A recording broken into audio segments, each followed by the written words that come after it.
The breakup hit Paul McCartney like a freight train in early 1970, leaving him adrift in a sea of doubt and loss that he later described as full of depression and helplessness.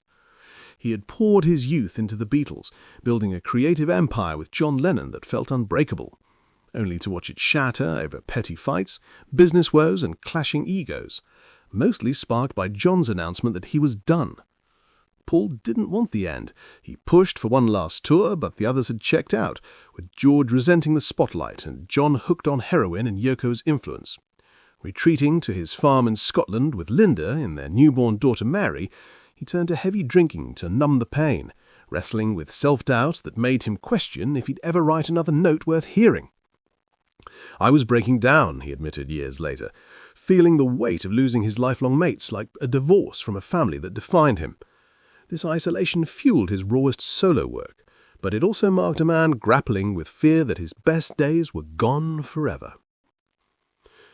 What emerged from that haze was McCartney's first solo album, simply called McCartney, released on April 10, 1970, a lo-fi home-recorded affair where he played every instrument himself, from guitars to drums, capturing the intimacy of his family's life amid the chaos.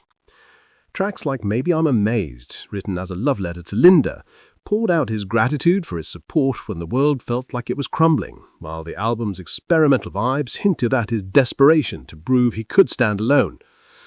But the real controversy exploded from how he announced it. A self-interviewed press release tied to the album's promo, where he bluntly stated he was done with the group, citing personal, business and musical differences, and flatly saying no to any Lennon-McCartney reunion. Fans and media pounced, branding him the villain who broke up the Beatles just weeks before their final album Let It Be dropped, ignoring that John had quit months earlier in secret.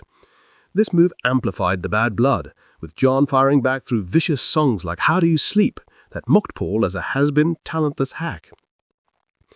The fallout didn't stop there.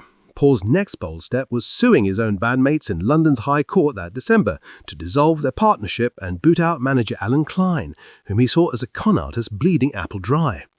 This legal bomb filed against John, George and Ringo painted him as the selfish betrayer in the press, fueling years' public backlash that left him drinking even harder and nearly quitting music. Yet it was a calculated risk. He knew Klein's grip could sink their legacy, and winning the suit freed him to control his catalogue, ultimately saving the Beatles' empire for them all.